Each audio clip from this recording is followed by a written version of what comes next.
Propose the one if you go for it. Is Jen there?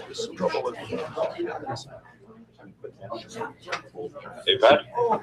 Yeah, Jen's right here. Jen Cuthbertson's right here. Can I talk to her? So we have to play it carefully. Yeah. What have we been doing all week? Diplomacy, yeah. Anyway. Steve. Hey, I got the webpage up. I go to live council on the right-hand side, and I hit it, and it doesn't come up. Yeah, I have it pulled up on my computer too. I just don't think it's started yet.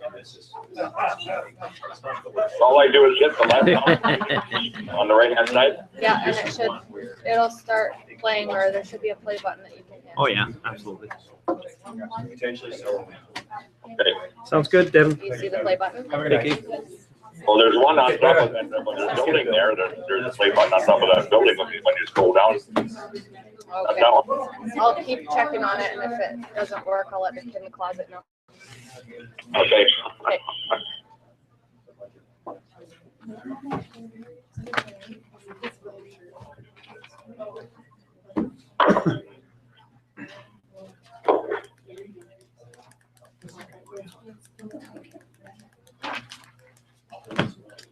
Okay.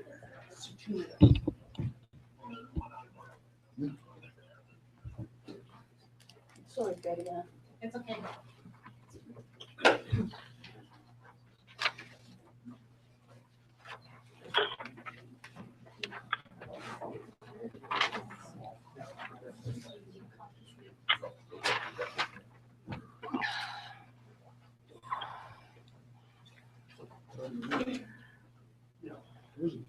Somebody probably kneecapped him somewhere.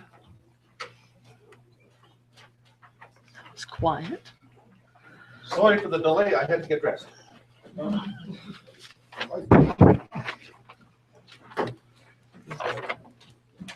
Oh, bison. It's a bison here. You ready? Sorry for the delay. I'll call the meeting to order.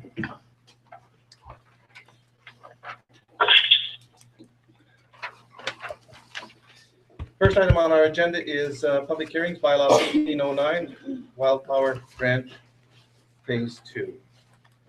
And Schedule A of the land use district map in the land use bylaw 1411 is amended by changing the land use designation of a portion of Block 2, Plan 8511176, and a portion of the southwest quarter of Section 15, Township 24, Range 25, west of the 4th Meridian, from Agricultural General District to R1N, single detached residential narrow lot. District R2X, medium density attached housing district, and T1 public service district as shown in Schedule A. And could we have the development officer come forward and give us confirmation of the notices?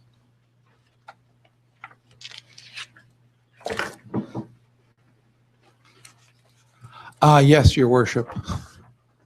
As indicated in the report, the public notice of this bylaw was published on April 3rd and April 10th in the Strathmore Times.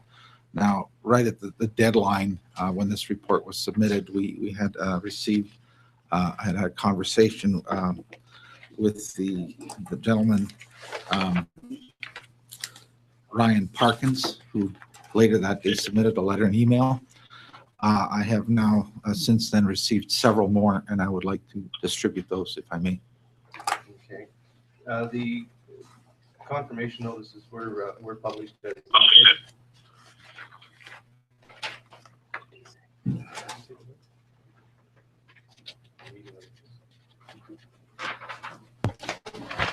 Yes. Yes, sir. We should mention that Oh. Steve Graychuk's on the phone. Councillor Graychuk is out of town and is joining us via video conference or telephone conference. Thank you. Thank you.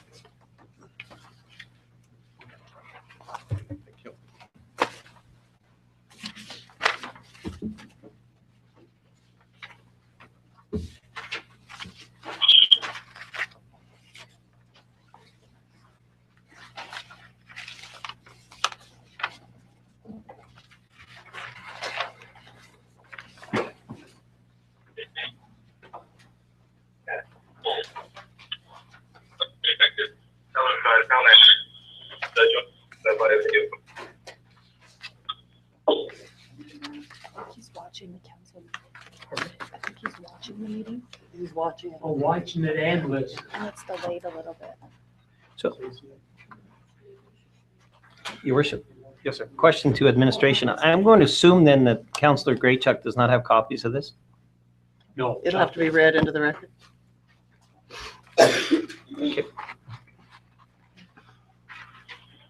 Hold it up to the camera.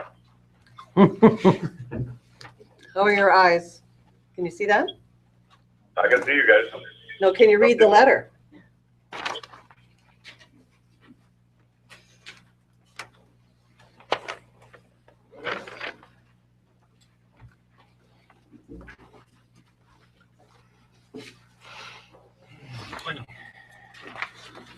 Could we have your development report first? Yes, sir. So this application proposes to change the zoning of a portion of Wildflower Phase 2B. This rezoning is basically done to enable approval of the subdivision. And it's about 12 acres in total. And as shown on the map, I'm going to turn on the TV. And Your Worship, I wonder if I could just interrupt, pardon me. Just before we go in there, in regards to confirmation of notices, was there some confusion here as to, from what I'm reading just initially on the first page, there seems to be some confusion as to when this was put in and whether it was put in and provided a sufficient time. I'm talking about the letter in regards to the Boisvert letter dated April 15th. I haven't, just so,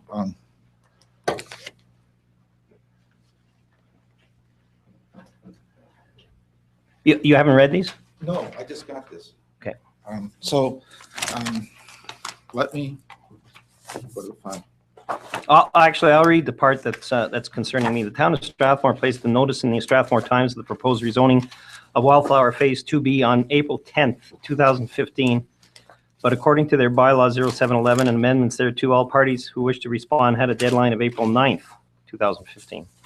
No, the ad was placed in April 3rd and April 10th.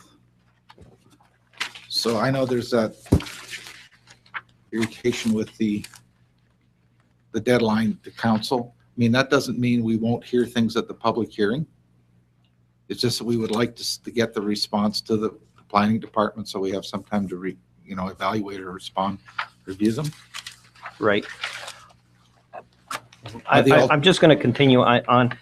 I'm just feeling first of all, I hate getting these things minutes before we have a public hearing because I need time to digest this stuff. And these people are asking for a week. The suspension is what they call it in order to have an opportunity to attend.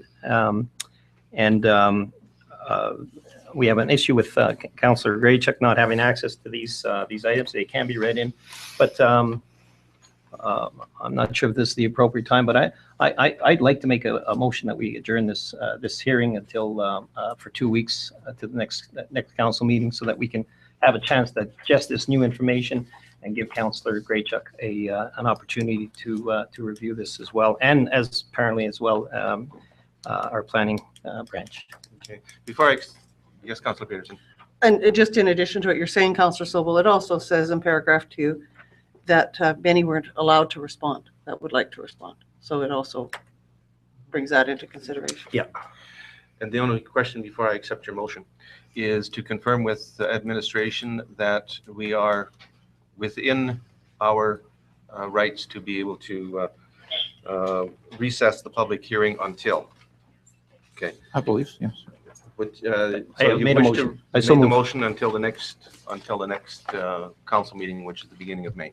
May 6th. I think that's it. May 6th. May 6th. May 6th. We have a motion. Is there any discussion? I just had a, Yes. Councillor Graychuck. Is there some urgency on behalf of the developers on this, Mr. Warner? Is there an On emergency? having this proceed in a timely manner? I would prefer that the developer respond to that. Yeah. Mr. Lister is here, I believe. Well, we prefer to move forward, but council is looking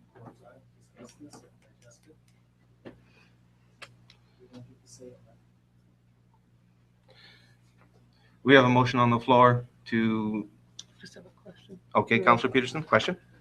Thank you, Your Worship. I'm just wondering, so when there is a delay like this through motion, does that mean it has to go back into the paper? No. It doesn't? No. Okay, No, it's just recessed until. thank you. Councillor Walz? Your worship, clarity on the motion that Council Sol was making. Are you moving to recess it? Recess. Okay, thank you. So it's a recess until, I'm thinking it's May May the 6th. 6th. I don't have a calendar in front of me. So correct my date if I'm wrong, please. Is it May 6th? Okay. We have a motion on the floor to recess this hearing until May the 6th. No further discussion? Seeing none, all in favor? And carried. How were you voting on that, Councillor Graycheck? You're in favor, thank you. It's difficult. So we're in recess. Thank you very much, Mr. Fisher.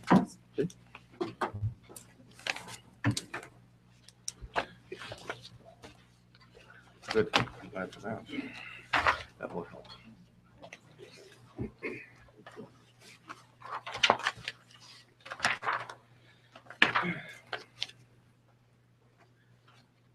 My question then is, okay, additions or deletions to the agenda? And I guess I'll start with Councilor Soper, please. I have nothing except questions to administration, Your Worship. And Deputy Mayor Loveland? I have nothing, Your Worship, except an invitation under council invitations. Thank you.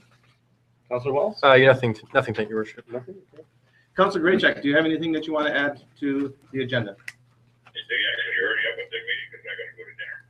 Oh, We'll be prompt. Okay, thank you. Councilor Kuehl? Your worship, I just have one question for administration. Thank you. And Councilor Peterson?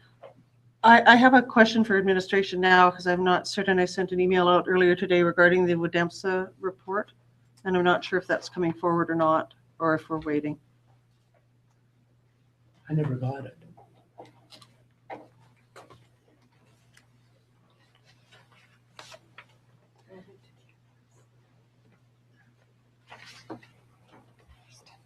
Your Worship, if I might? Please. Did we receive it? Pardon me? Yes, it did. And which item? You mean nine? What this is, Dr. Stanford, is Councillor Blockland and I attended the Wademsa meeting on Monday night. And normally it wouldn't be a problem to do the report the next time, except that there is a financial consideration for council in the planning session in early May. So we thought we might bring that report forward tonight with your permission and with. That'd be fine. So I haven't seen it. So I would add that, and then I have an invitation as well, Your Worship. That's all I have. Thank you. And I have two pieces of information in regards to notification that I will address at the end of the meeting also. And administration? Yes, I have two add-on items. 6.3, we have in 6.4, two of the candidates for the provincial election. Molly is here and Derek is here, and we'd like to hear from them when we get to that point. Nothing further? Your worship, I move to adopt the agenda as amended. We have a motion to adopt the agenda as amended. All in favor? Carried. And Councilor Graycheck, how did you vote? I'm in favor. Thank you. Minutes of the, adoption of the minutes of the April 1st regular council meeting. Your Worship, I move the council adopt the April 1st, 2015 regular council meeting minutes as presented. Any discussion? Seeing none, all in favor? And carried. And Councilor Graycheck, how do you vote on the minutes? In favor, thank you. The first delegation is our auditors. If our auditors can come forward, Darren, and please bring information forward in regards to our financial statements. Our auditors, at the end of each year, review our books and then present a report to us. Okay, thank you, Your Worship. So Just as council already knows, I've had a chance to already review the financial statements in pretty good detail with the audit committee and with council and administration. So I will be fairly brief in my review for the full council. But I will hit the highlights and field any questions that may come out. So the independent auditor's report is page 1. This basically highlights that it is management's responsibility for the financial statements. Our responsibility as the auditors, of course, is to provide our audit opinion as to whether or not they're fairly stated. And our opinion is that these financial statements are fairly stated. They do fairly represent the results of operations of the town for the year ended December 31st. So a clean audit opinion as we would expect. Page 3 is the statement of financial position. And this shows our assets and liabilities and accumulated surplus for the town as of December 31st. Some of the highlights are financial assets, which are cash and assets that will become converted into cash, total $25,193,000 this year, up slightly from last year's $24.5 million. Significant changes are cash is down a little bit, but investments are up more than that amount. So some cash has been taken from short-term investments or cash and put into long-term investments.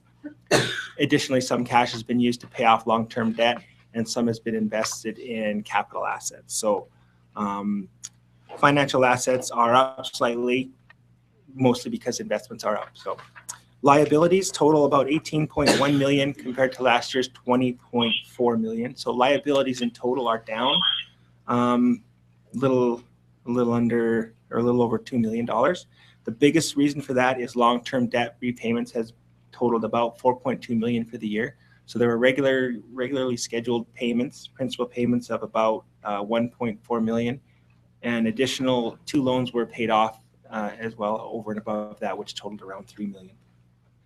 So liabilities are down largely because of the long-term debt payouts. So if we take our financial assets minus liabilities, we get net financial assets, and that's a little over $7 million. So that's a financial indicator of one of the indicators of the health of the town's assets or financial condition. It's a nice solid 7 million, and it's a good improvement over the prior year. So that's a good indicator.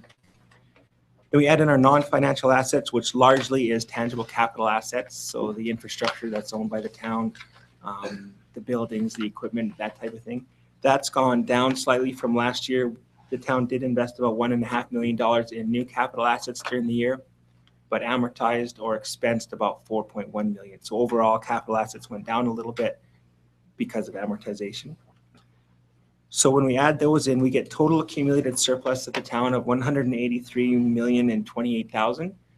And the breakdown of that is in note 9, and that shows that of the 183 million, I'll round it to millions on this number, 165 million is invested in tangible capital assets. So the town still has the assets and the service potential of those assets, but it can't spend that money again. It's already spent and invested in the infrastructure. So the remainder of the surplus, which is around 18 million, is available for future spending. And of that amount, about 8.3 million is unrestricted. So that can be used for whatever is the greatest need. And a little over 10 million has been set aside in specific reserves for specific operating and capital needs of the town going forward. So about 18.3 million future spending, and 165 of that million has already been spent, but still sitting in assets. So that's the statement of financial position. The next page is the statement of operations. So this is the how do we do for the year, our revenues and expenses, and we can compare it to the prior year and to budget. So overall, the revenues came in at a little over 23 million, about 2.1 million over budget, largely because in user fees and sales of goods, there was a couple items that are tough to budget for, one being developer levies, and the other one is there was a government grant. Well, that's included in government transfers for flood damages. That was about 518,000. So that's another over budget. there are associated costs with those flood damages, and so the costs are reflected down below under wastewater treatment and disposal. So the both tertiary outfall was repaired for a little over $500,000 as well. So those are the significant revenue items. Expenses in total came in at $23,734,000, just about bang on budget of $23,494,000. So about $139,000 different than budgeted, but on 23 million, that's just about bang on, I think. There were some areas that were over and some areas that were under budget. The biggest over budget is in wastewater treatment and disposal. And again, that's the flood damages. And then there were various areas that were a little bit under, and they almost all offset. So when we take our revenues minus our operating expenses, we get a deficiency of revenues from operations of about $685,000, very comparable to the previous year's $890,000. And remember, that does include a non-cash amortization expense, which is about $4.1 million. So a big portion of those expenses are amortization, where the money was spent in previous years, but we're just expensing those assets now. So, and then we add in our government grants for capital, which was only $867,000 this year. So the capital projects that had planned to happen this year, some of them didn't happen and are deferred to next year. So we'll expect that number to go up significantly next year. Total bottom line is we had a surplus of about $182,000. So pretty well a break-even year on an overall basis on a $24 million or so budget, basically a break-even year. So again, the net financial position improved pretty significantly from last year. You did pay off some long-term debt, and I think the town's financial situation improved over the previous year. So there are several more schedules and pages of notes that do provide additional information that is good information for you to read, but I think for purposes of this meeting, that is what I think are the highlights. If you have any questions, of course, I'll answer those. Do we have any questions? Councilor Graychuk, do you have any questions in regards to the financial statements? No, I don't. Thank you.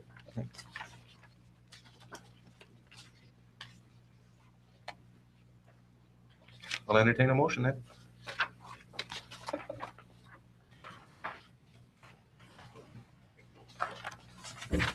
Your worship, I would move that council accept the 2014 financial statements as information and authorize 2 members of council to sign the financial statements. Do we receive them as information? Or are they received as approved? So would you like me to change my motion? Yes. Okay, your worship, I would move that council approve the 2014 financial statements as presented and authorize 2 members of council to sign these financial statements. We have a motion on the floor. Is there any discussion? Seeing none, all in favor? In favor. Thank you. Unanimous. Thank you very much, Darren. You're welcome. Your worship, can we have a 5-minute break? I'm going to have a 5-minute recess. I have to sign audit papers. Yeah. Yeah, forgot. It gives Marcy time. You know Marcy Hyman? No. Let's go. She's going to be. Well, Oh, what do you want?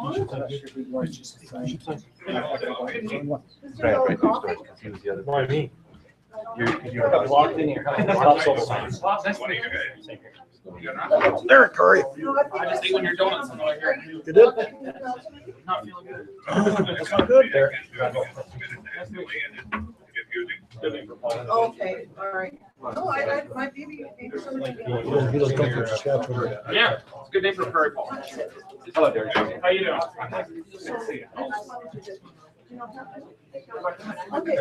Very good to see you there. Thank you. That brings me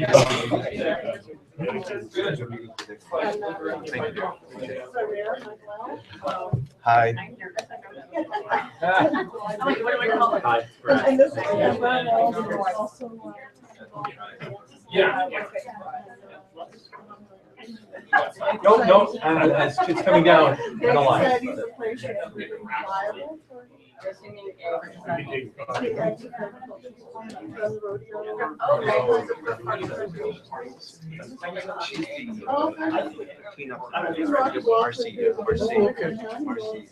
Okay. Donut shop downtown on Main Street, plus a catering business, plus a restaurant. How are you? He has the best donuts. This is. Hi, how are you? Oh, from the,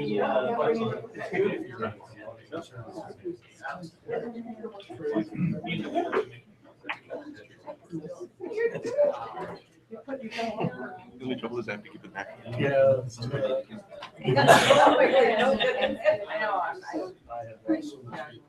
Thank you. Yeah, that's okay. This is. Yeah, you know, I just, I made it good before, so. Earlier this year. There's another Jen, yes. Because I made a mistake.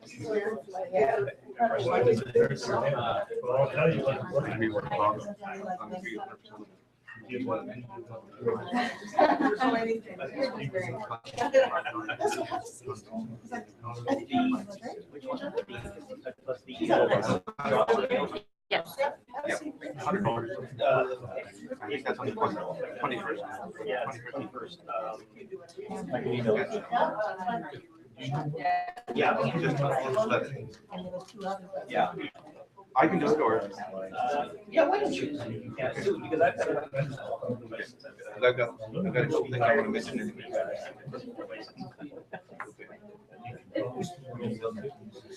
You can, Okay, I'll just bring it up for you. I like to send my details on my. Just put it on the screen. I don't have my laptop. This is not.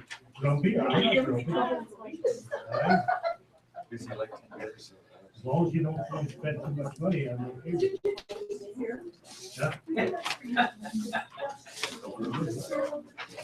As long as you approve it, you also.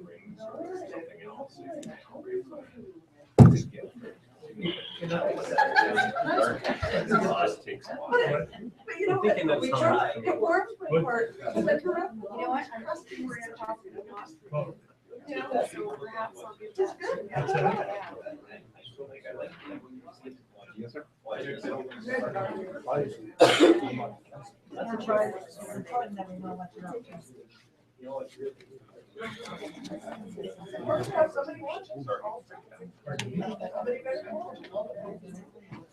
On all copies. All of them.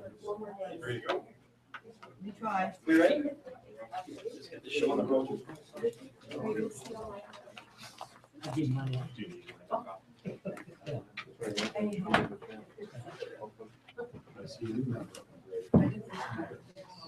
She can hardly wait to get these things running, eh? I can hardly. Call the meeting back to order. Our next item on our agenda is to have Ms. Marcy Hyra. Yeah. And Ms. Becky Becky's Stone. not here. Oh, Becky. Couldn't make it.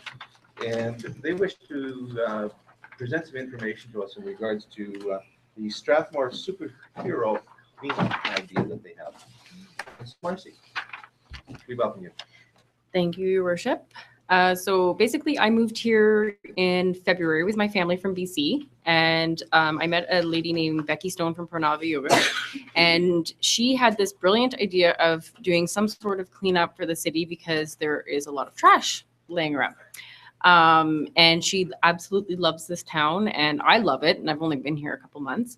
And I'm interested in event planning. So we have decided to come together and basically create a superhero cleanup day that would bring the schools and local businesses and community residents together, where we spend 3 hours on a Saturday, possibly towards the end of May, to clean up garbage and trash on on the ground.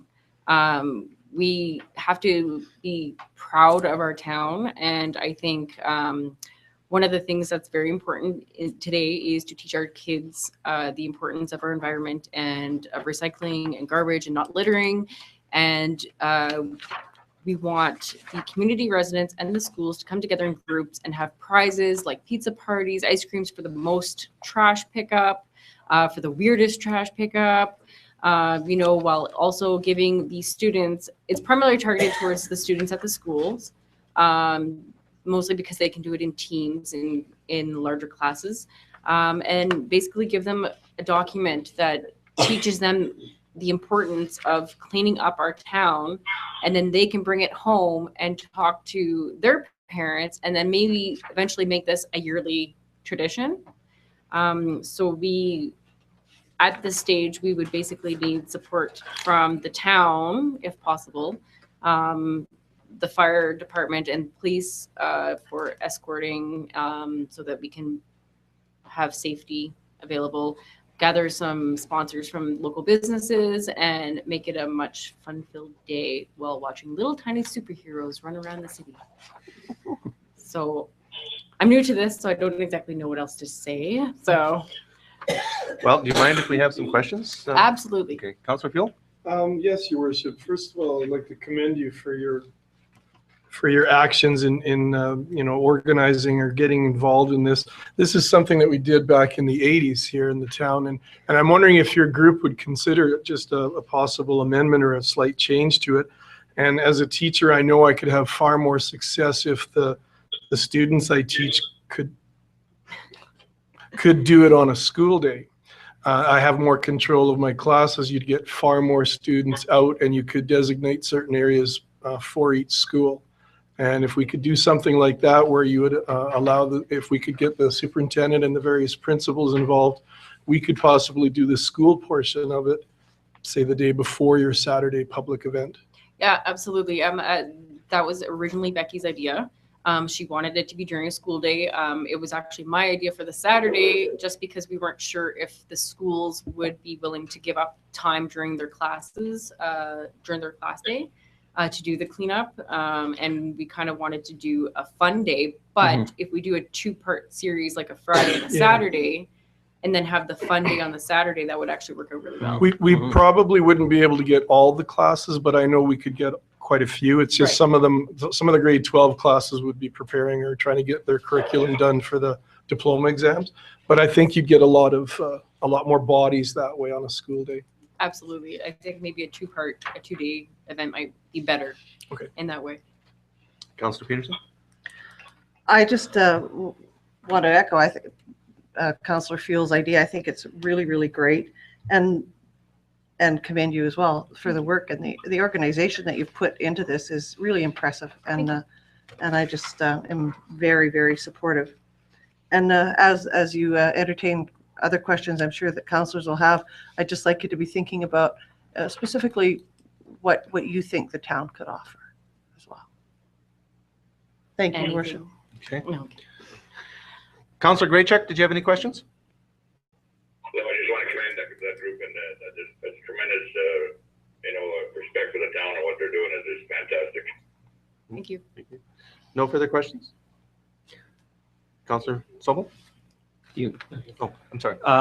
Yeah, you're right in the wheelhouse of one of my pet peeves around here is we do a pretty good job as a town cleaning up our parks, but it's the streets and the ditches and the gutters that are that drive me crazy. And actually, we have a workshop coming up, and that's one of the issues we're going to be I'm raising is what do we do as a municipality to do this? So this is such a great start, and if we can build some more awareness, maybe we can stop everybody from throwing their McDonald's or Tim Hortons cups onto the ground.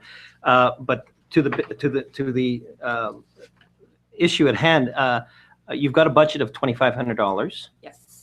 I'm not sure if this is something that's coming forward, but I'm going to assume that you're looking towards us for some financial support. Financial support would be amazing. Anything to do with financial support as well as contacts. Like I said, I'm new to the city or new to the town, so I don't have a lot of contacts. I've been told to contact certain people, but the financial is the biggest part right now. Yeah. So I'll leave administration to deal with the contacts. I don't think that's going to be an issue, and I'm sure we'll talk about financial support. But just before, but you're intending to also try to get financial support from businesses, are you? I was looking more for donations, I guess, from like for sponsorships. Right. So we were gonna hope to contact Huckstead to see if they could help us, and a glove company to see if they could provide us with the gloves. So I guess more of a donation sponsorship. Sure. So the only one issue that I think you should add in your budget, Okay. that I think is really important is something to do with advertising. Yes. Because I think that this should be I mean, there's certain things that we as a municipality can do for advertising, and we have a weekly paper that we can put it in, and we can put it on our website and our social media and all that.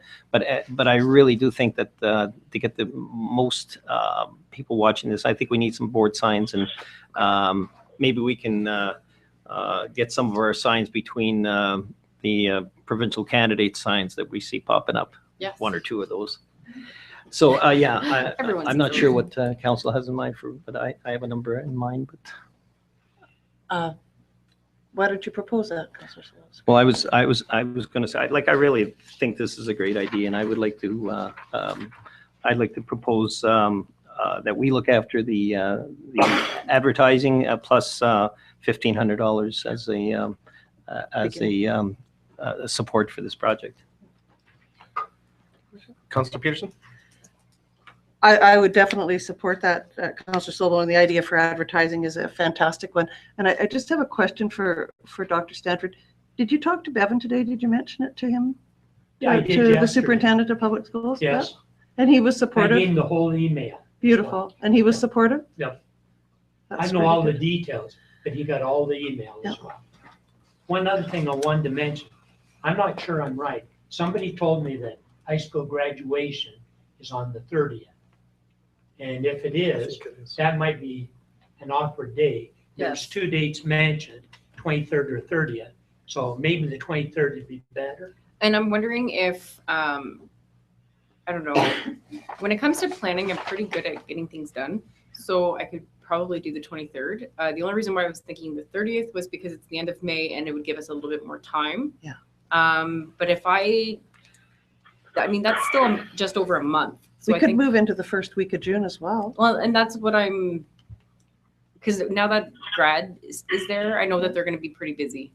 I'm used to grad being in June, so it's I guess I'll have to look at the dates again to 100% confirm. But either the 23rd or the 6th, I think that would be, or the 7th, which is a Saturday. And do a Friday, Saturday. Mm-hmm. I guess it would depend on the schools. Well, Councillor Sobel make his motion. Yeah, the Councillor Sobel has the motion on the floor, and I think we can leave it up to them in regards to the date they want to do it. Just to make that official, I'll make the following motion that I move that the support for, that we support the Strathmore superhero cleanup with financial support in the amount of $1,500 plus the cost of advertising, which is not to exceed $500. Okay. So we have a Councillor Walton? Your worship, to Dr. Stanford, for insurance purposes, will the town be able to cover that as well? Should be no problem. Perfect. And as a student that participated in this, I think it's an excellent idea. I'm glad to see it coming back. Thank you. Oh, thank you. Councillor Peterson? And finally, in the interest of frugality, I think that when having 1,000 students working for the $1,500 we spent is just the best financial proposition ever. And I really thank you for your work. Thank you. We have a motion? No further discussion? All in favor? Councillor Graychuk? You, okay, thank you. Thank you very much for Thank your you so time, much. and thank you for caring about our community. Oh, absolutely. Thank you for having me.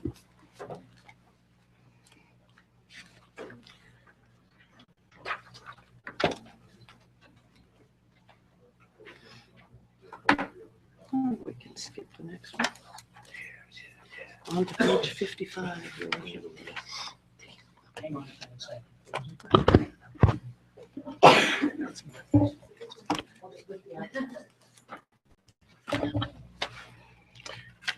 Yes, CanCorp would like to cover the other $1,000 to help them out. They're the gentleman across there. Oh, well done.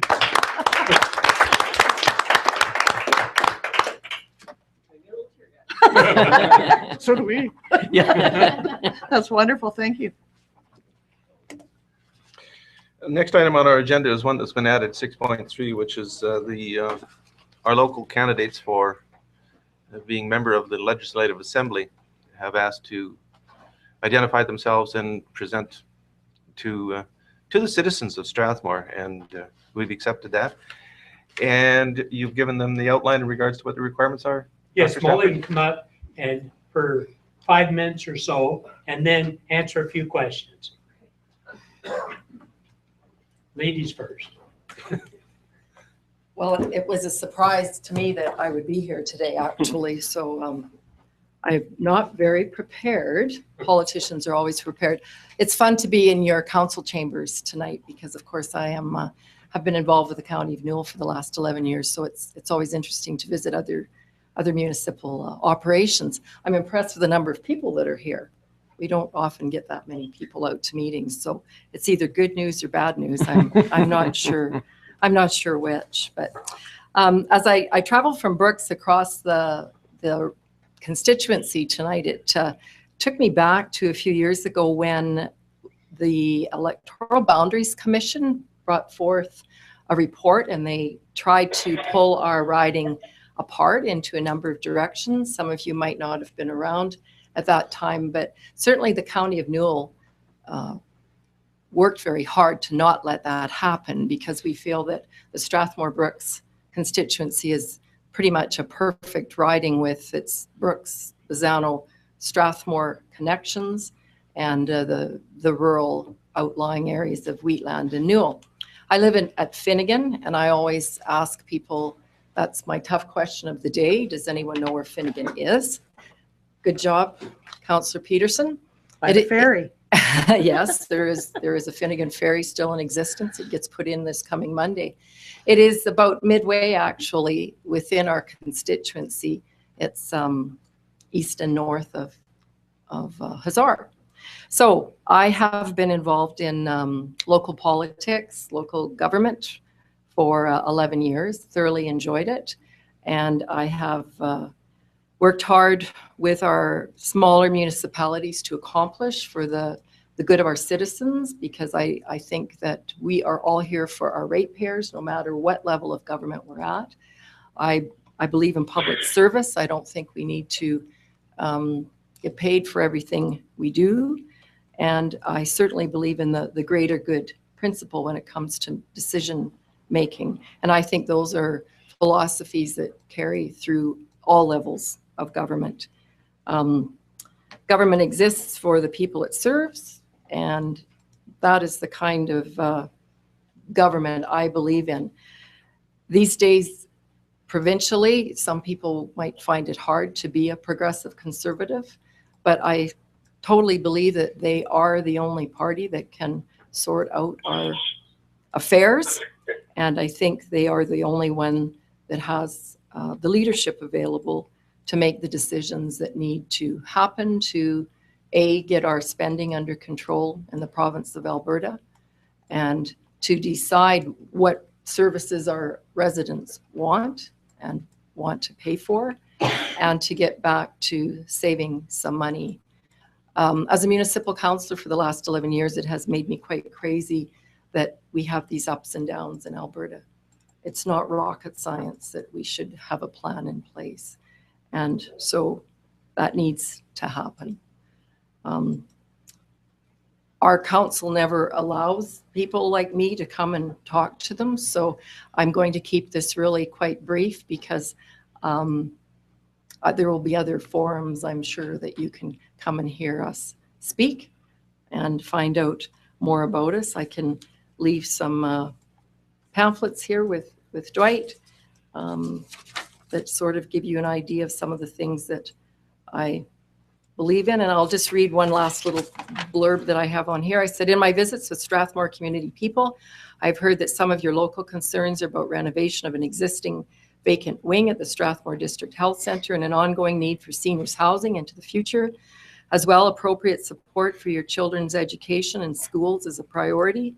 Remembering that Strathmore is an agricultural area with strong roots to farming, ranching, and the many small and large businesses that are involved with agricultural endeavors is also something like people like to mention with pride in both of our communities, I think. So I'm proud to have lived in this region for 34 years and feel that, obviously, I feel that I am a great candidate for you to put your faith in. So questions, Dwight? I don't want to go on and on. Politicians talk too much and listen too little. So. Okay, we'll entertain some questions.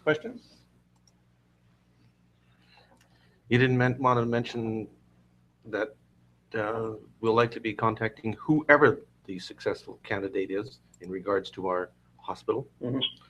So just to put you on warning, if you're successful, we will be talking with you in regards to our hospital. I have heard that. Okay. I have heard that. I'd like to try and get Mr. Stephen Mandel down here even before the election to see what he might have to say about it. But these guys are all busy doing their own campaigns, I guess. Keep working on that one. Okay, good. There's nothing else. Thank you for having me. Thank you. It was a beautiful night to ride across or fly across. I know why they call it. Yes, Councillor Graychuk. Oh, The premier's coming down on Friday. Is this through Molly? that's the plan. I don't know if you mentioned that or not. I didn't hear it. Well, it's a very quick stop, and I'm not quite sure what the time is at this point, but I certainly can let you know. I think it will be, it's part of the bus tour thing that the premier does moving around the province. So I can probably let Mr. Stanford know when we know have all the details. Would that work, Councillor Graychuk? Yes, it will. Thank you. I hope you're having a good ASHA conference and behaving. I am. Thank you. Thank you. Thank you. Thank you, Mo. Thank you. And we'll invite Derek Filderbrand to come up, identify himself, and say a few words.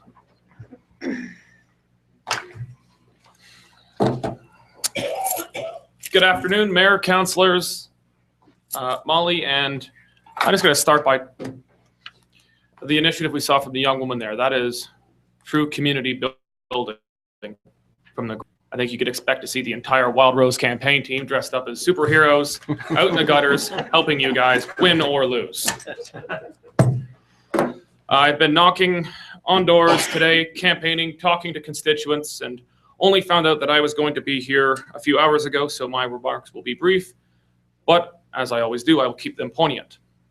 I'm the Wild Rose candidate for Strathmore Brooks, and I want to tell you how proud I would be to represent this community. Strathmore has so much to offer its citizens and all of Alberta and deserves strong representation. I will briefly lay out what I see as some of the key issues facing Strathmore on a local and municipal level as they involve the province and how I feel that we can work together to serve this community. I will not make hollow promises or the usual political bromides. I'll be frank and honest. We've seen enough empty promises from our provincial politicians. When then Premier Ed Stelmach came here in February of 2008, he promised a real solution to long-term seniors care. He said, I quote, "I can tell you we are going to get it built," it being the seniors care facility. "We're going to get it built as quickly as possible.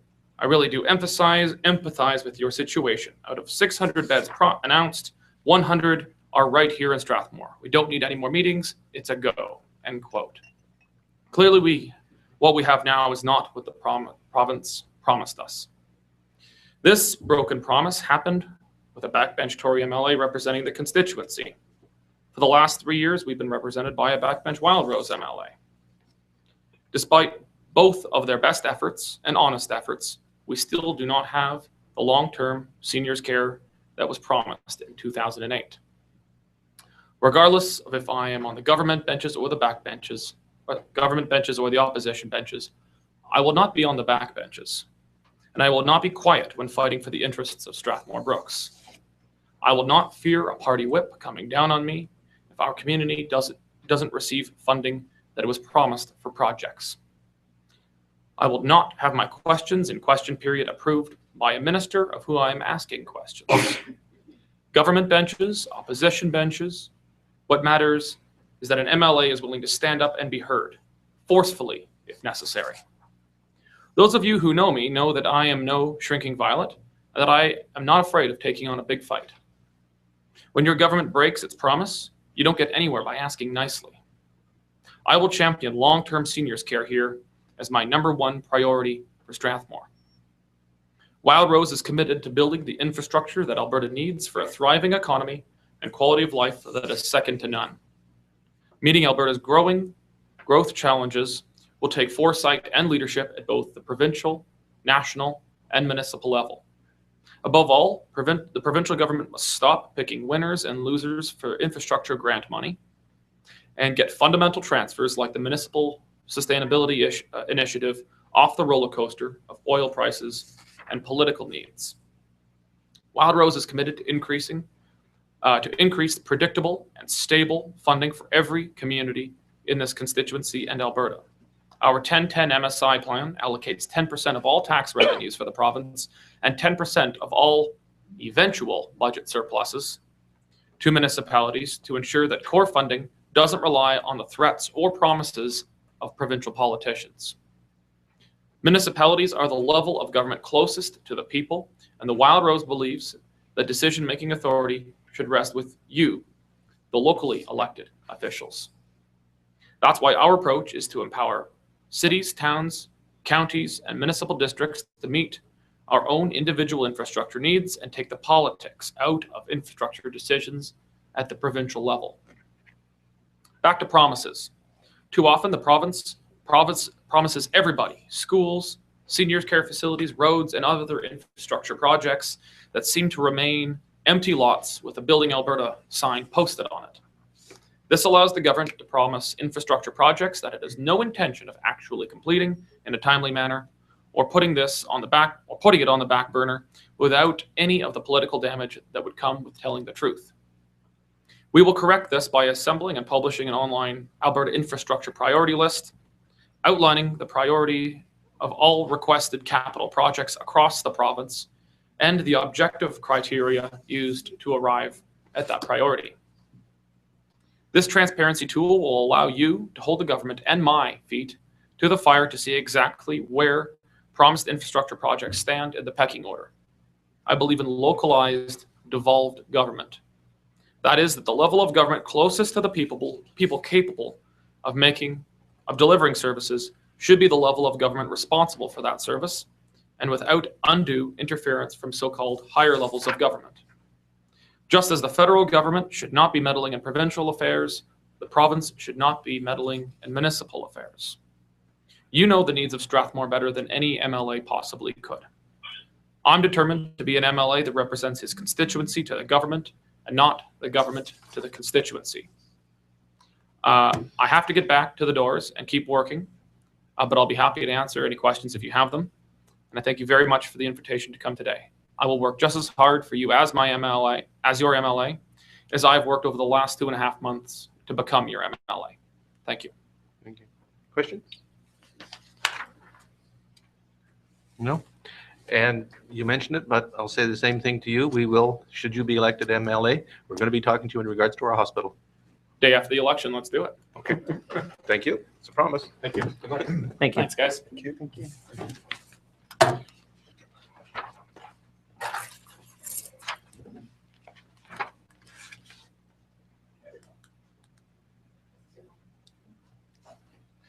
Next item on our agenda, 7.1 land use bylaw amendment, and that was recessed, so we won't be discussing that one. Next one is bylaw 1508 tax rate bylaw. Mr. Teedy, welcome.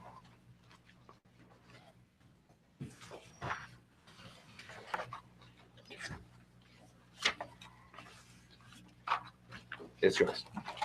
Thank you, Your Worship.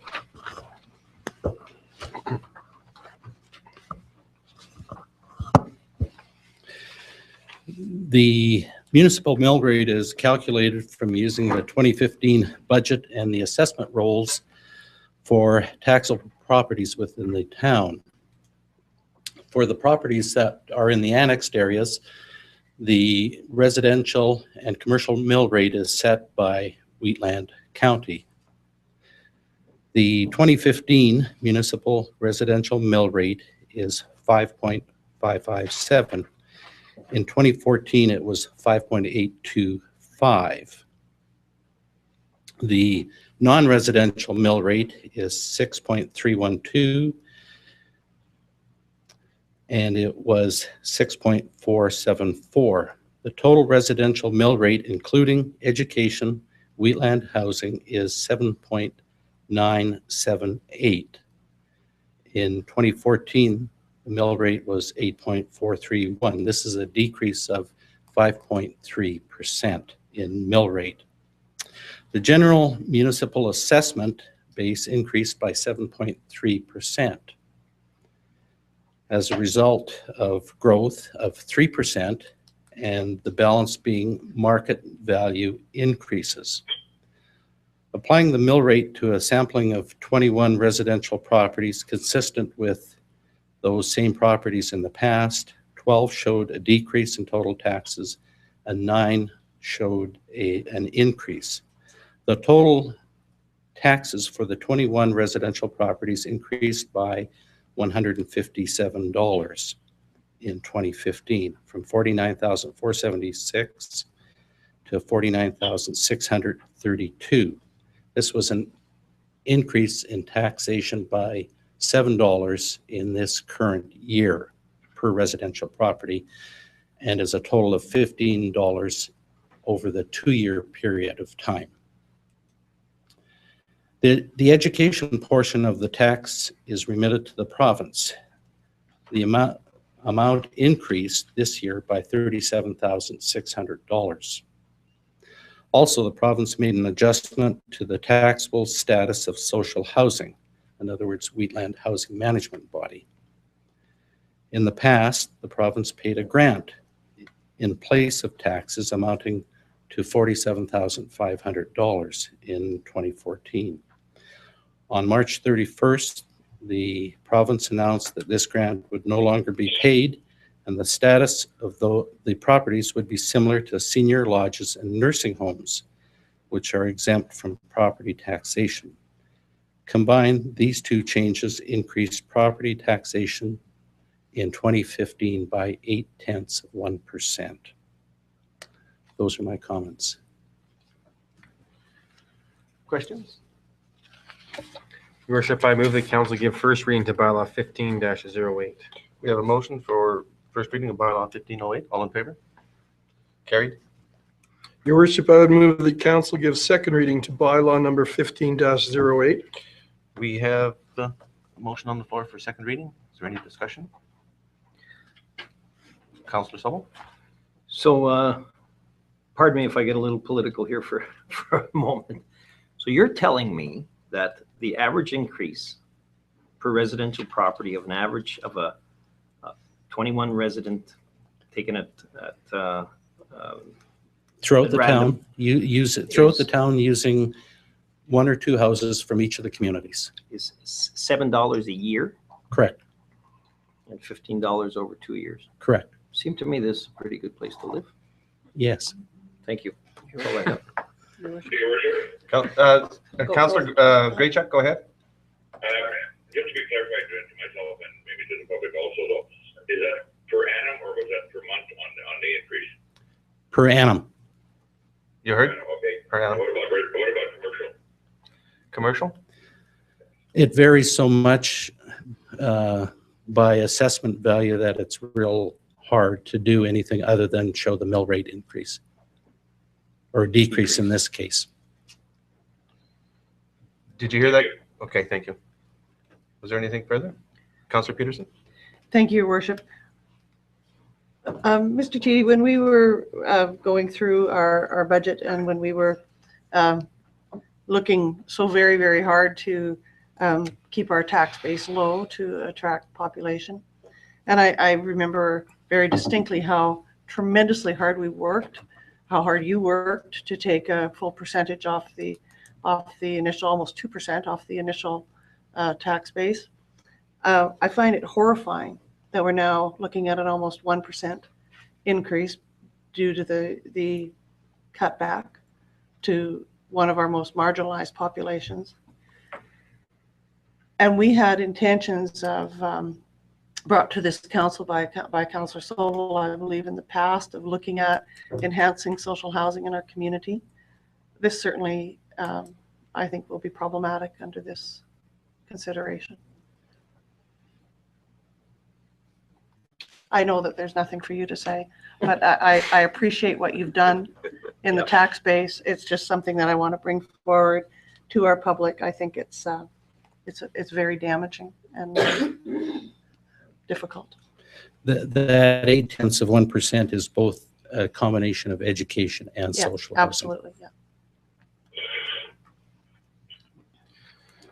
Okay, no further questions? We have a motion for second reading. All in favor? Councillor Graychuk, second reading.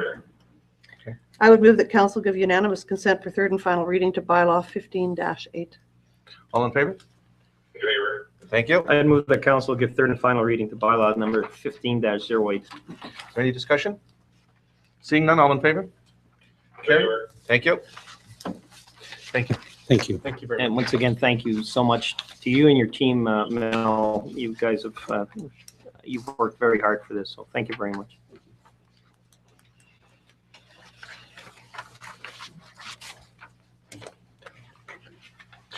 Next item on our agenda is new business 9.1 10-minute response. Administration.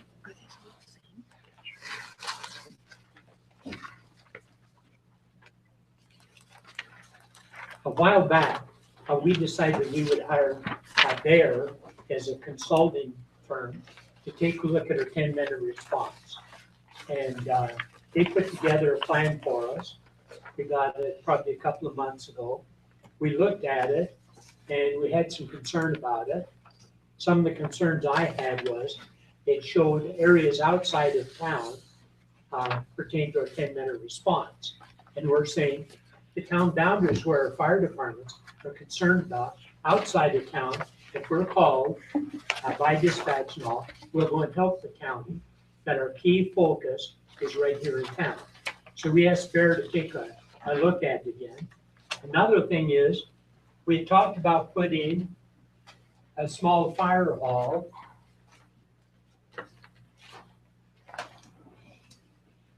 and one time this spot right here was going to be a church. It's still owned by a church, but we were going to put the small fire hall right beside it on the west side, right there. When we looked at it and all, it's not very logical because then the road's got to be here across from Hillview Gate. So we'd have to build a service road all along there to get to a fire hall. And the other concern was the further west we put it, the more coverage we would have on the west side and down here. So anyway, we went back to Bear, and they're a very successful consulting firm. And they came back and I got the material late this afternoon, just before 6 o'clock. And they've got 3 different packages here. One showing the existing hall that would be covered, one for the new fire hall, and then there's one showing the 2 halls combined. And anyway, with moving the fire hall over to here, makes it so it's way quicker to come down here. And to make that happen, there's no road here right now till you get about right here. So the developer for Lakewood Meadows will have to build a road down there, and he's willing to do that. And he has the clay to build the road. And then we're asking CanCorp to build a piece across from their place, which they'd have to in the future anyway. And then that would be a good gravel road going down. And then the fire truck from up here, the new fire hall, can come over and down. And we have quite a few firemen who live in the north end of town. We have a few that live in Hillview, and quite a few that live in Strathaven. So if a call came in for even say Brentwood, okay?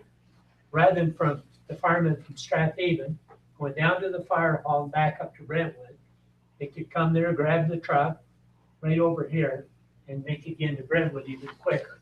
So anyway, what I'm saying is that new hall, proposed new hall, would be very beneficial to Strathaven, Hillview, Lakewood Meadows, and then down here to Wildflower Ranch area and so on. And if you look at the charts I gave you at 6 o'clock, it shows that quite well. So I'm really impressed with this compared to what we had a couple of months ago. I talked to our building inspector about it because he'd be the one that would make the decision if it qualifies, and he mentioned it would. He can see that from that small fire hall, you can make it. Let's say the firemen take 5 minutes, depending where they are, to get to the small hall. Then they got 5 minutes to be down the road to the various places. And if it happens that there's firemen from Hillview, they could throw a rod across that close. They could be there in, depending, a couple of minutes. So anyway, it's a lot better proposal than the package. Questions? Councillor Sobel.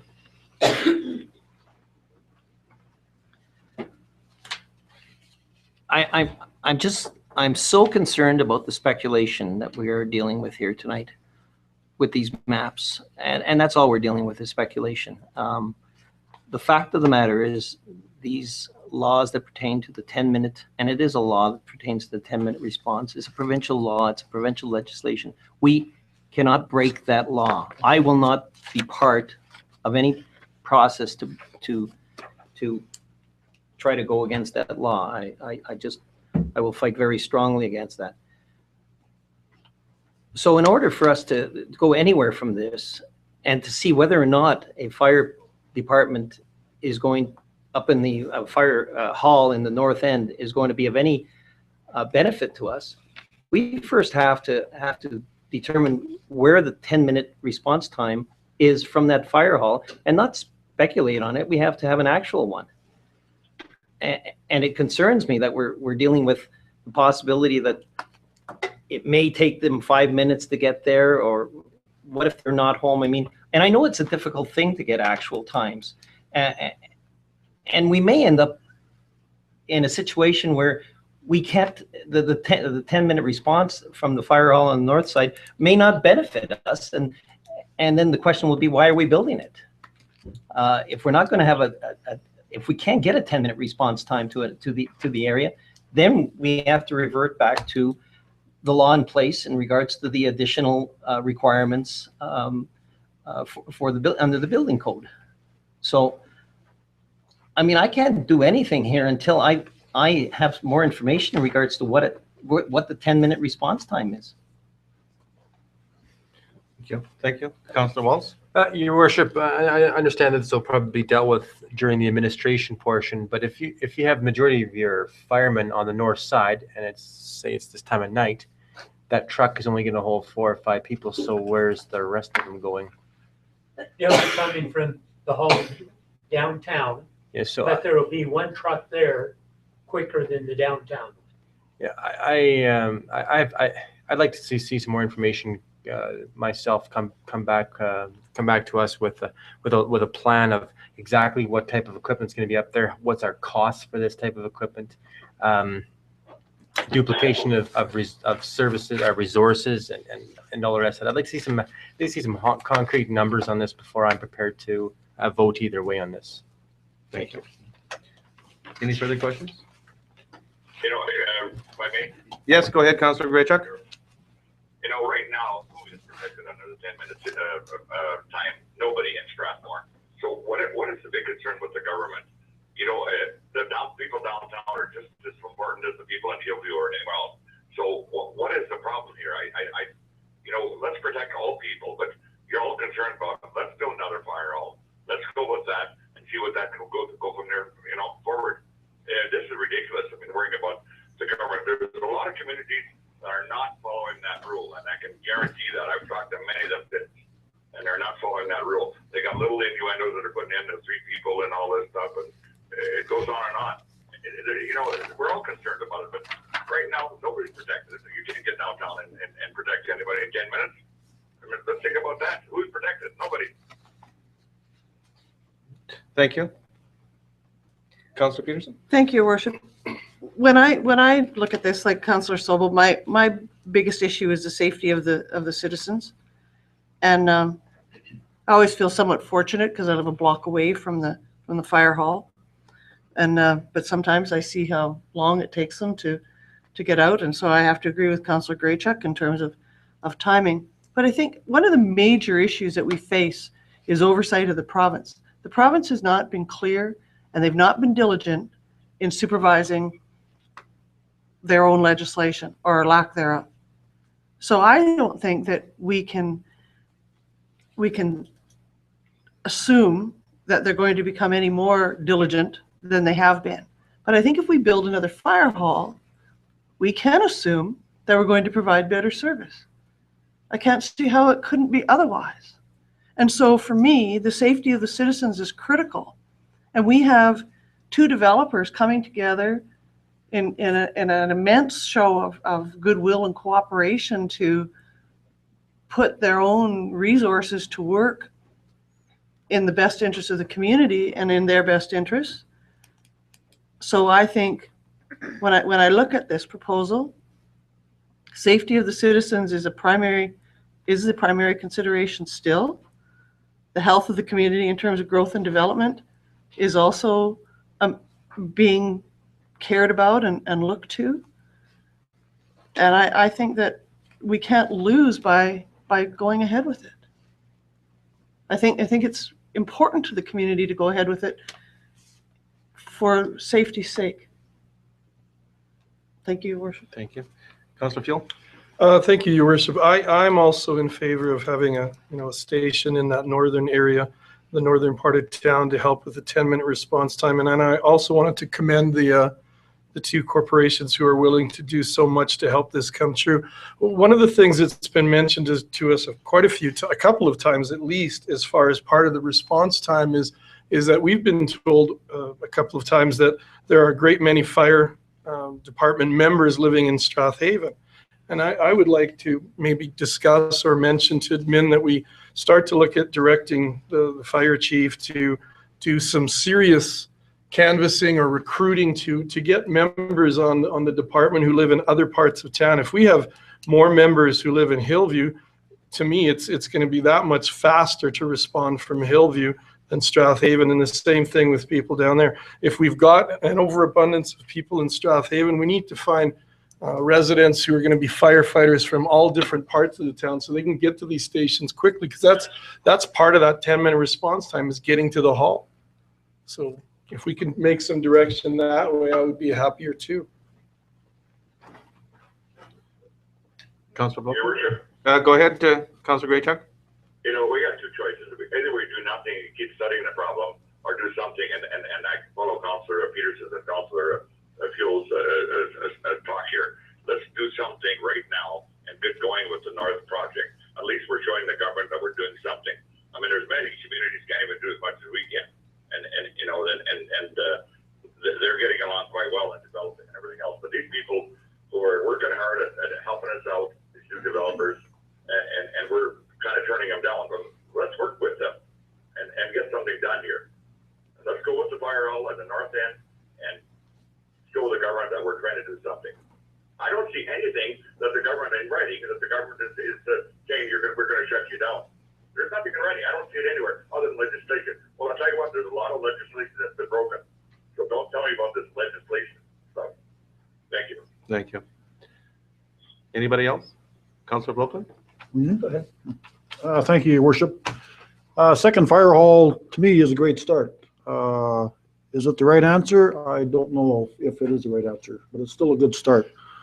Lots of communities are following the rules. Rules are in place for certain conditions, and granted, some probably aren't, but I know lots of them are.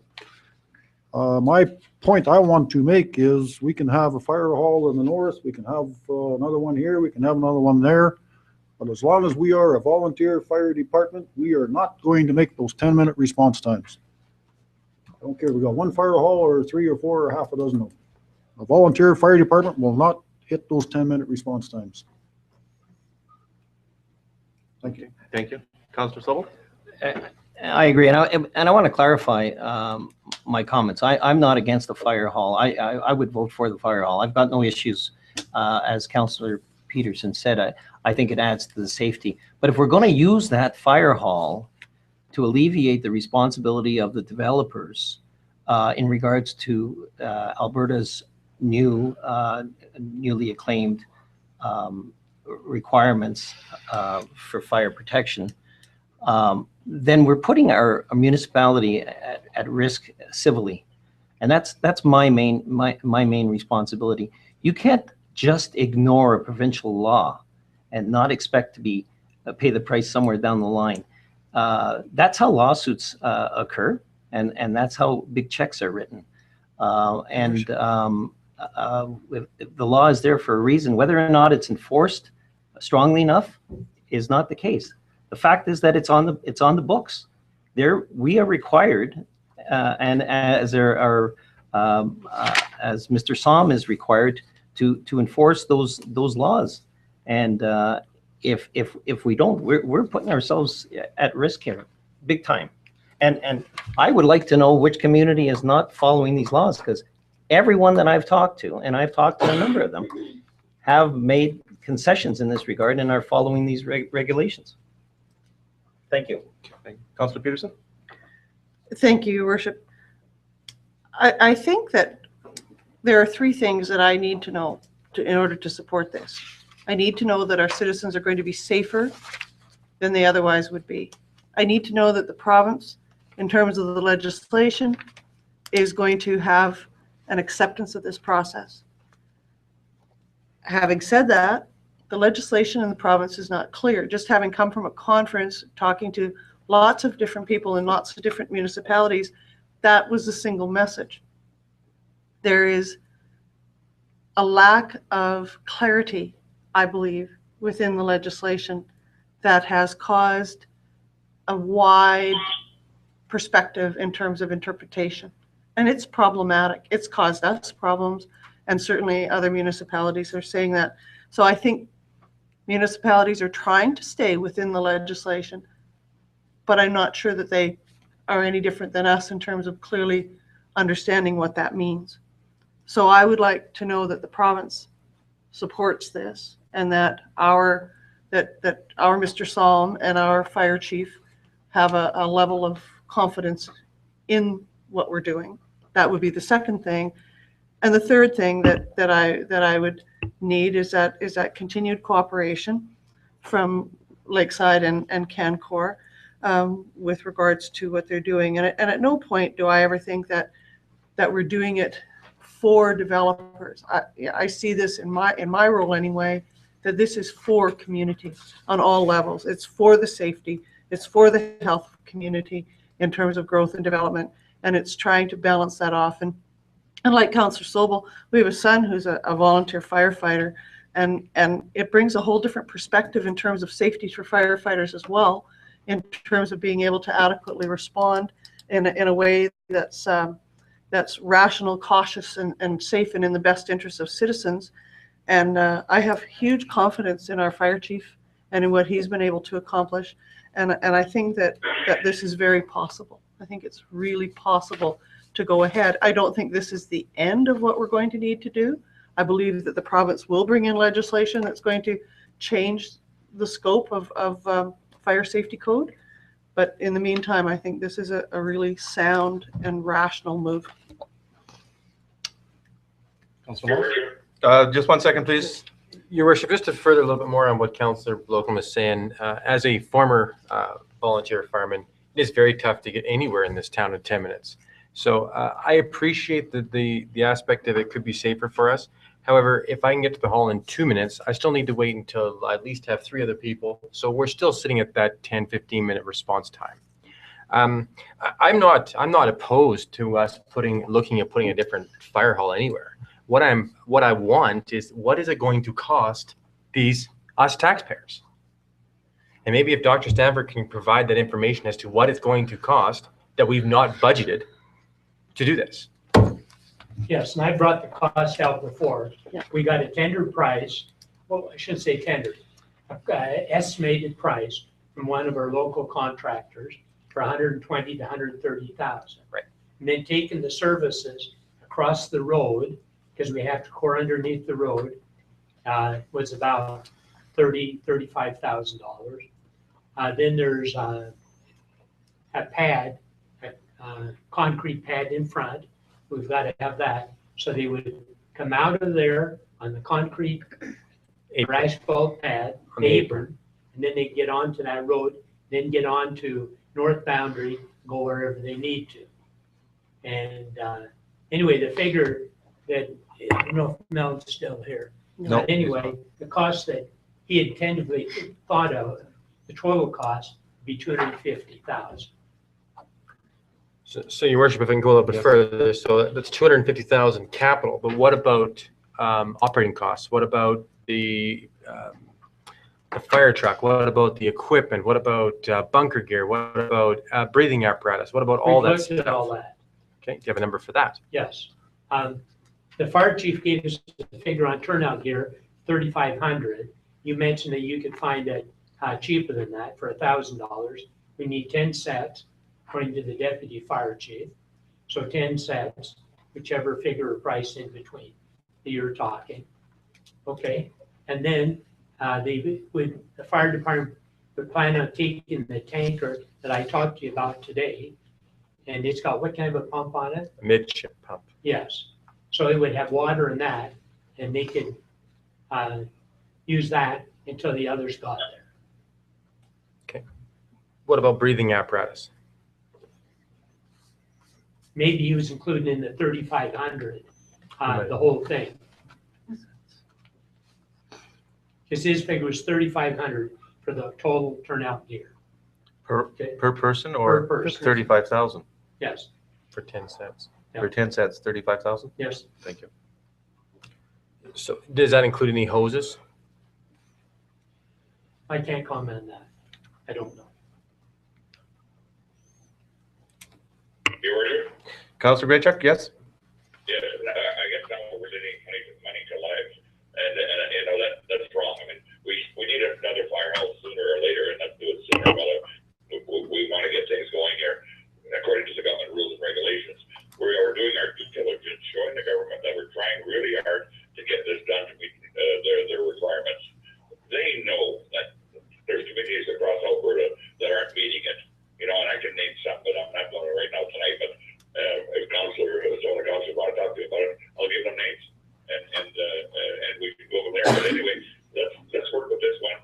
Move forward with building one that's showing our due diligence, and nobody can do us wrong on that. Showing our due diligence. Okay, thank you.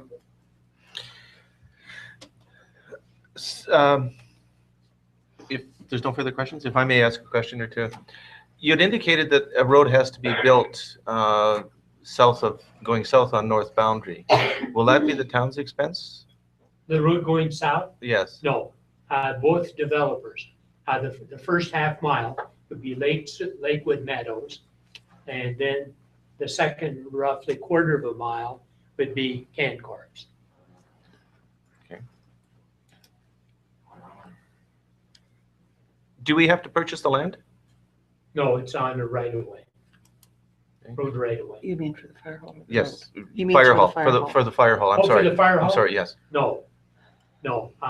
We've arranged with, to take it as MR. So in the total quarter, there's roughly 160 acres. So he has to provide 16 for MR, and we're taking 1 acre of that, so. So then we will have 15 left for MR. Yep. Okay. And we may end up calling it PUL in the end. Okay, if it's taken as public utility land, is that included in MR? I'm not sure we'll end up calling it. Okay, go ahead. Sure. So we would probably take it as MR, and then we would do a bylaw to transfer it to a community reserve. Okay. And the fire hall will have operating costs in regards to heat and those kinds of things throughout the year. Is there any other costs that haven't been mentioned that we need to think about?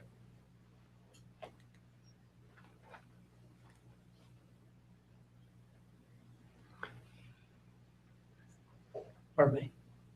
Yeah, you meant, yes, operating. Of course, we already mentioned that. For So- power and gas.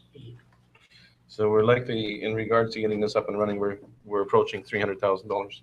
Okay, just so I've got a number. Councillor Walz? Your Worship, I'd like to hear from our Director of Development and Planning. I'd like to hear his comments regarding this location and if he thinks this would be a good location for a secondary fire hall.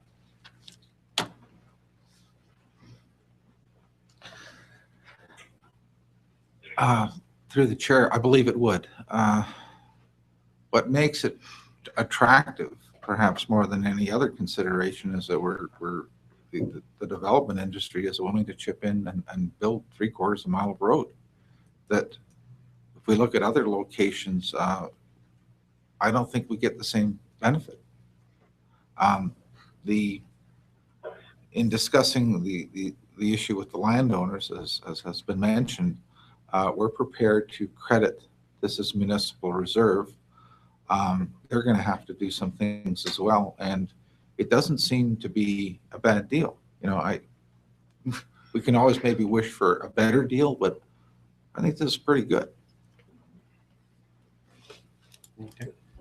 No, do you have another question? I do, Your Worship. Thank you very much. Not to our Director, over to Dr. Stanford. So we're probably sitting around that $400,000 mark is what I've kind of have just a rough number. I don't think so. Sort of 300. So there's 285,000 of hard cost, but you haven't included everything, which I think you're probably going to be sitting another 100,000. Do we have $300,000 that's disposable income right now that we can put to this project? Yes. Okay. All right then. Thank you. Go crazy. Hmm? We have 18 mil.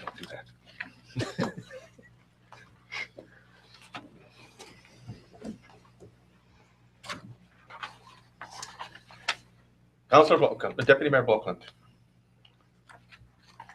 What still bothers me quite a bit is, and I realize you can't put guarantees in place, but who's saying we're going to meet these 10-minute response times?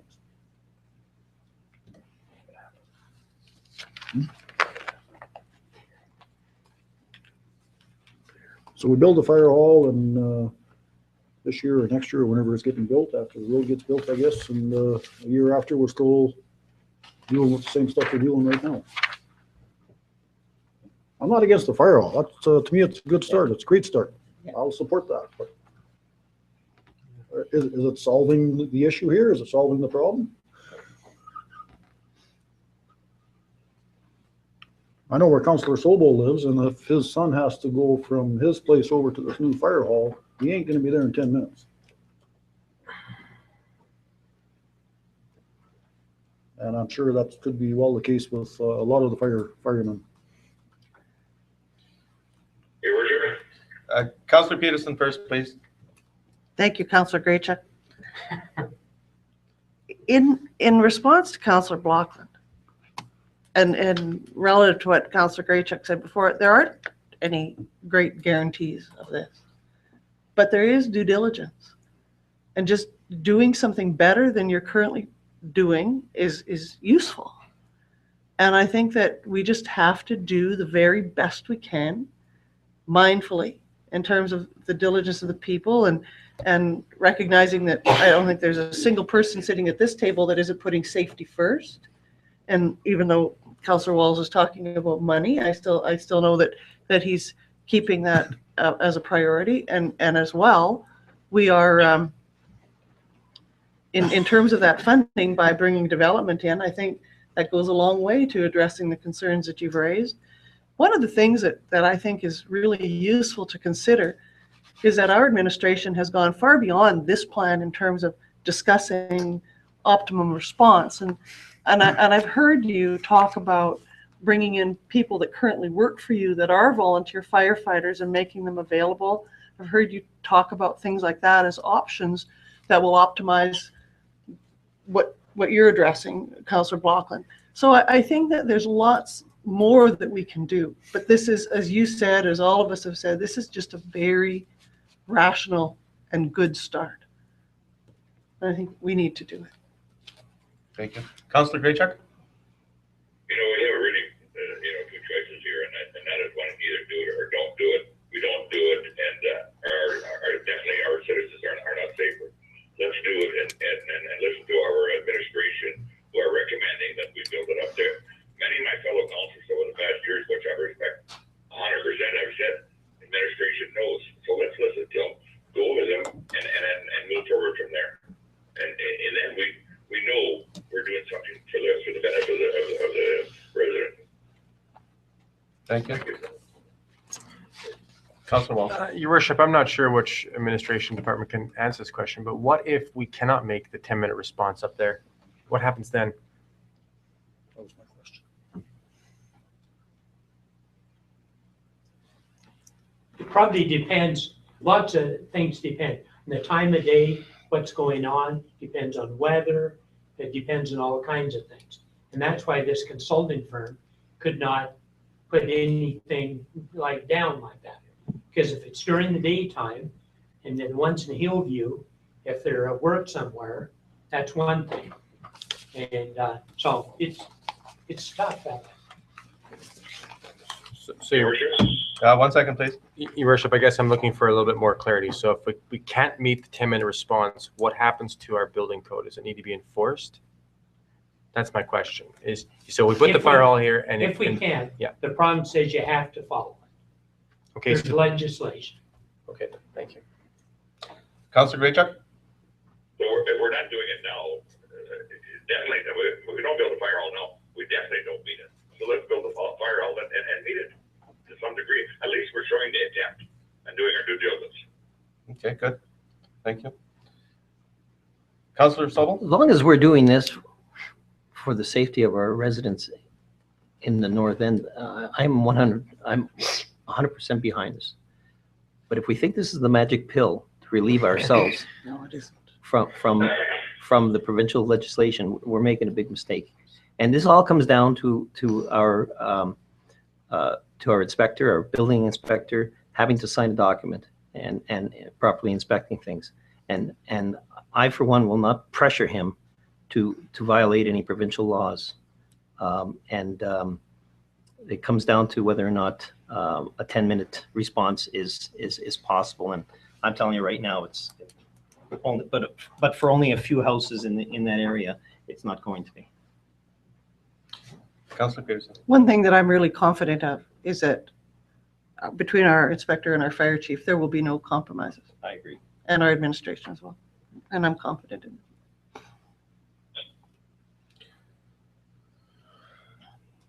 Are we going to entertain a motion then? We've had the discussion. Well, it says in our package, Your Worship, that additional information will be coming forward. So maybe we should hear from administration on the best way to proceed. Thank you. That's what it says. Good. I'll Unfortunately. get some comments from some of the directors as well. Werner and Gord and Linda, and then I will.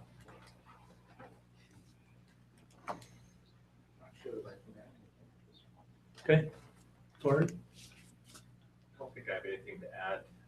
Certainly seeing the discussion or work through the discussion about the road network. I think that's an addition that will be helpful in access for the fire response. Linda? Okay, and I guess just for clarification also on the mapping that Bear did.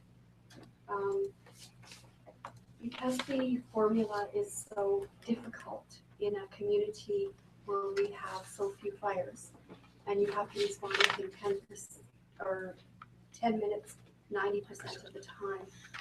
The way Bear did the maps is they used the NFPA 1720, which is the standards for volunteer fire department, and they used information from all of Alberta volunteer fire departments. So just as an explanation on how they did the mapping for information.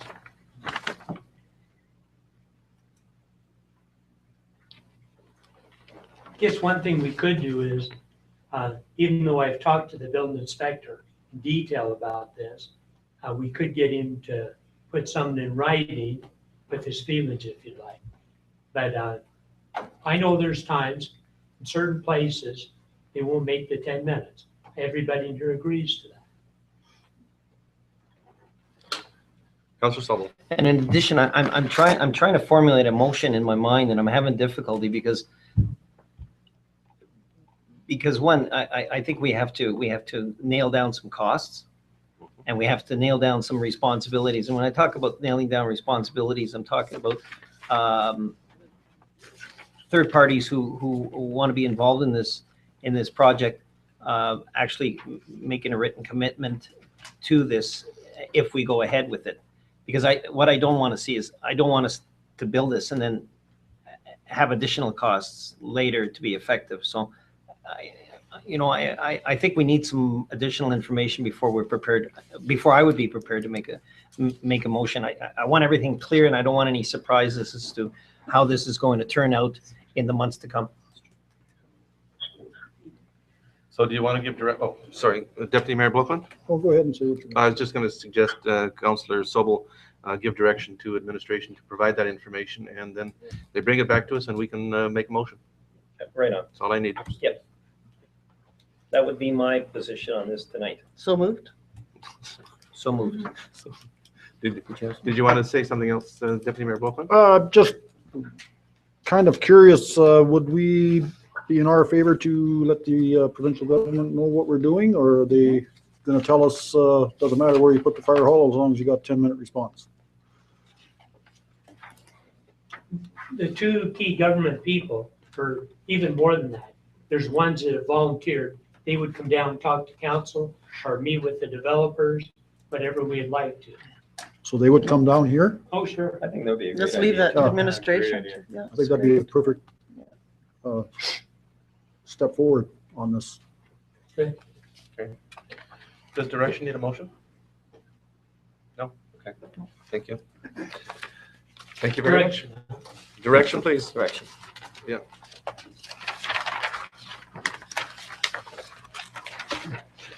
Uh, 9.2, Workers' Compensation National Day of Mourning. Administration, please. Your Worship, Council has received a letter from the Workers' Compensation Board of Alberta inviting the town to lower our flags to half-mast on April 28, 2015 to mark the dates as a National Day of Mourning to remember workers killed, injured, or disabled at work. Administration recommends that Council direct administration to lower the town flags to half-mast on April 28, 2015 in recognition of the National Day of Mourning. Worship, I'd so move that motion. We have a motion on the floor. Is there any discussion? I'll support the motion very, very strongly, because not one person should die on the job. And at least it's an opportunity for us to remember them that have. We have a motion on the floor. All in favor? Carried. Thank you. Yes, sir? Not much left on the agenda. I'm going to sign up for now. Yes, and we'll let you go for supper. Thank you very much for, we'll say Councillor Graycheck has left the building. I'm leaving very quickly. He's leaving. Thank you very much. Thank you. Good night, Councillor Graycheck. Good night. Next is Volunteer Firefighters Awareness Week. Administration, please. Your Worship, Council has received a letter from the Alberta Fire Chiefs Association encouraging Council and administration to work with the fire department to participate in the Volunteer Firefighters Awareness Week from May 3rd to 9th, 2015. Suggestions for events that could take place during this week include open houses, barbecues, pancake breakfasts, etc. As recommended that Council direct administration to participate in Volunteer Firefighters Awareness Week. Your Worship, I would move that Council direct administration to participate in Volunteer Firefighters Awareness Week. We have a motion on the floor. Councillor Walls would like to discuss. And Your Worship, it may be a good idea for us to try to recruit that day as well. Councillor Sobel? Just a quick comment. I was actually doing some research on another issue, such as the fire hall, and I came across three figures that I found really interesting. One is that 80% of firefighters in Alberta are volunteer.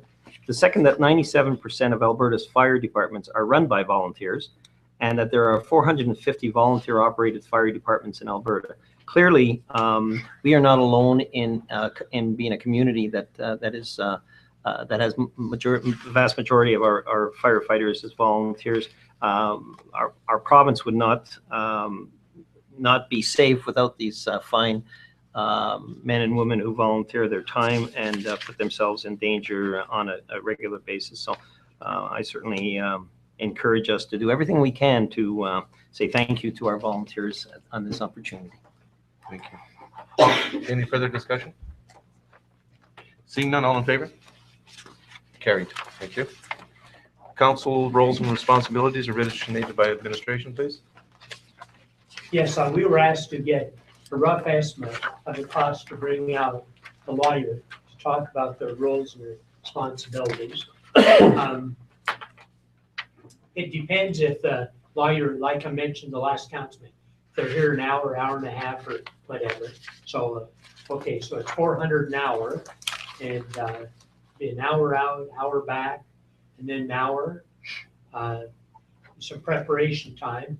If we kept them more than the lawyer more than an hour. But anyway, the estimated price is $1,800.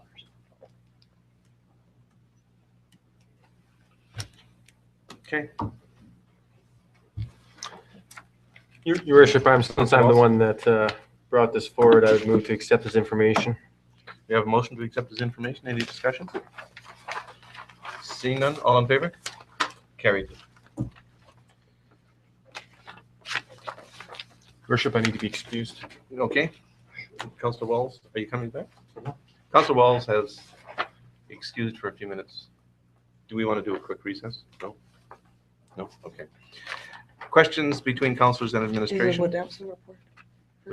Is that the Woodemser report? Remember, we're just going to do that one report, right? Okay. Under committee reports, yes. Yeah, does I that come didn't have. before or after? No, it's now. Yeah, and I hadn't written it down, sorry. Woodemser report, please. Thank you. Councillor Blockland and I sent this out to council, and I just emailed it to you, Dr. Sanford. So we're giving the Woodemser report tonight for a reason that will become apparent. Woodemser does remain in a strong financial position, and Young Park and McNabb have been appointed to do their 2015 audit. They're realizing $30,000 per quarter from the 911 revenues, which was very good news. And it might be actually more than that. It might be closer to 40, but right now that's where they're running. The issue facing our council and other municipalities throughout our region is that the requisition costs for dispatch will increase. And so it has been for a long time set at $2 per capita. And the Woodemser board hopes to have specific numbers to all partnering municipalities by 2015. So we do have some idea of where we're going, and the best guess is one that probably shouldn't come forward here, but until we have actual numbers. But what we do know is that the Woodemser board is prepared to stagger that over a few years, so that there won't be a significant shock to any municipality. But it's something that this council can work on when we come to our workshop in early May. The Woodemser board is very happy with the work of their financial advisor. Call volumes, and this is something that's very significant, their call volumes are up 15%. And in the first quarter, Councillor Blockland asked if this was causing issues with staffing, and they said no, that they were still doing very, very well. And so that was very good news. The one thing that I would like to highlight is that they have a golf tournament scheduled for June 19th, 2015. And this is all fire and police services across our municipality. And last year they donated $19,000 to victim services and $2,000 to the Ladies Auxiliary. And they recognized Councillor Blockland's contribution in the past and asked all municipalities to come together in putting that together. I think those are the highlights, Councillor Blockland. Yeah, I might just add, Councillor Peterson, the dispatch requisition fees, $2 per capita apparently has been in place since 1998. Yeah, that's correct. So that's something to remember when we discuss this later on. Yeah, thank you. Should we invite Councillor Walls back? I'll text him. You'll text him? Okay. And we'll continue on then. Take your time. Take your time. Councillor, questions between councils and administration. Councillor Sopel? Thank you, Your Worship. Well, as I think everybody might know, the Strathmore UFA Bisons are a AAA midget team made up of young men ages 15 to 17. They nearly swept their playoff season, winning 12 of 14 games in the Alberta Midget Championships and Pacific Region Championships. The team ran the longest winning streak in the regular season, including winning the final 3 games of the season, putting them in 3rd place in the Alberta Midget Hockey League standings going into the playoffs. Once in the playoffs, they swept the first series against the Calgary Flames, which are the midgets, by the way, then knocked off the Calgary Royals in 3 straight. Their next rivals were the Calgary Buffaloes, who were AMHL's top regular season team, and they then next took on the Edmonton CAC Canadiens and beat them to clinch Strathmore's first ever league championship. But they weren't done yet. Off they went to BC to meet the Vancouver Chiefs and beat them in the best of 3 series to take the Pacific Regional title, first ever. And that brings us to the present time. This is the first time in the team's history that they will represent the Pacific region at the TELUS Cup, which is set to take place in Rivière-du-Loup in Quebec from April 20th to the 26th. There are 143 midget AAA teams in Canada, representing 6 regions, and the top 6 teams play off in the TELUS Cup. The TELUS Cup, incidentally, is the former Air Canada Cup and is Canada's national midget ice hockey championship. So just before I ask administration my question, I would also like to advise everyone that there's a request going around, and I would encourage everyone to attend the Strathmore Family Center on Saturday, April 18th. That's this coming Saturday, from 9:45 to 10:15, to wish this team luck on their journey to Quebec. The team bus will be departing at 10:15 with a police escort out of town. Signs and banners are encouraged, and it'd be nice to see a good showing there. And lastly, my question, which is where this all started, to administration, is whether we as the hosts of our annual Strathmore Stampede Parade, which is set to take place on August 1st, can invite this fine group to be, as a team, this year's parade marshal. Okay. Administration? Sure. We've talked about it some, and we'd be happy to have them as the parade marshals, the whole group of them. Like last year, we had the Lions Club as a group, and this time it could be the Bison. And so anyway, that's what we're hoping can be arranged. Great, thank you. Did you get a motion? Deputy Mayor Bulkland? Was there a motion? No, there's no motion on the floor yet. Just a question. I certainly like that idea. It's a great idea. We should also remember the Bison's Hockey Club is made up of a lot of players that don't reside in Strathmore. There's a lot of them that are living in other towns. How many of them you get together parade day to be parade marshals, I'm not sure. I kind of thought nothing against what your idea is.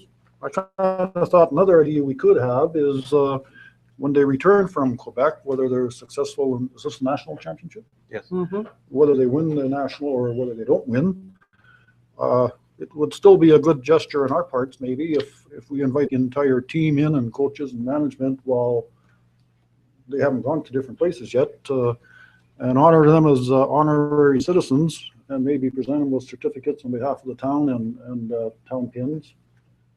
Just an alternate idea I thought I'd throw out. I'm just a little concerned. I don't know how many players are on the team, 24, 25.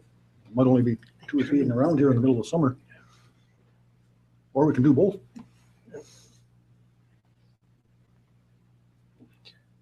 So who wants to make a motion in regards to, or do we want to do it as a direction? And I guess the question I have, particularly with the parade marshal, I guess we'd have to make sure that they're going to be available. Because I can certainly support them as parade marshal, but we just have to make sure that it would work out. And I guess we won't know that until later on, whether or not they're going to be available. I think we could check. Yeah. And find out from Wayne how many would come, even if they're living in Airdrie. Quite a few are in Airdrie and Old Kipton. Exactly. They're not, If I was they're not them, that I'd far. come back for it. And they Yeah. train over the summer. Yeah, yeah. And I think, it was just a suggestion, and now there's two. I would just leave this in administration's hand with her, Yep. with Tracy. Ms. Simpson, and they can deal with this. I'm sure you'll come up with something appropriate. Yeah, because I think council will support Oh, yes. recognizing them. Councilor Phil. Well, the last thing I wanted to add is I totally agree with either idea or both.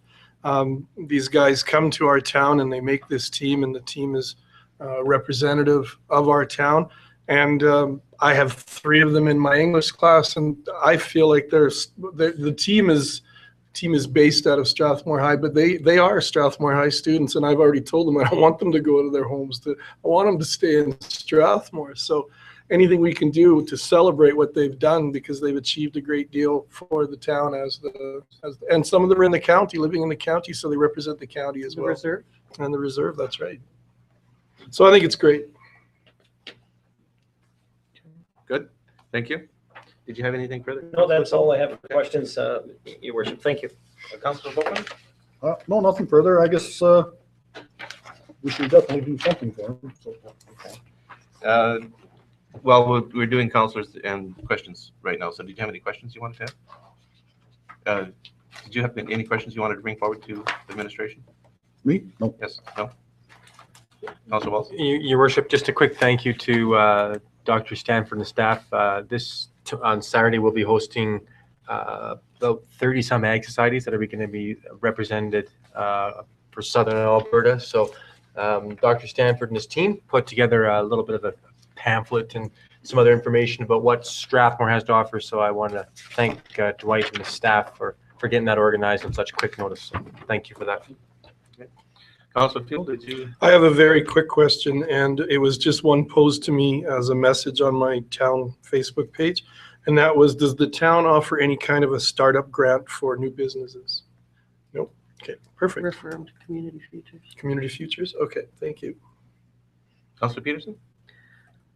Do you want invitations at this point too, or later? Yes, by all means. Let's So do the I have 2 invitations. things. First of all, I'd like to commend and thank Jennifer Swatsky and administration for making such a seamless effort to have the convention be a really positive, the Economic Development Convention be such a positive experience when you can just go and be and face the task at hand, and they've made all the arrangements. I really appreciated that.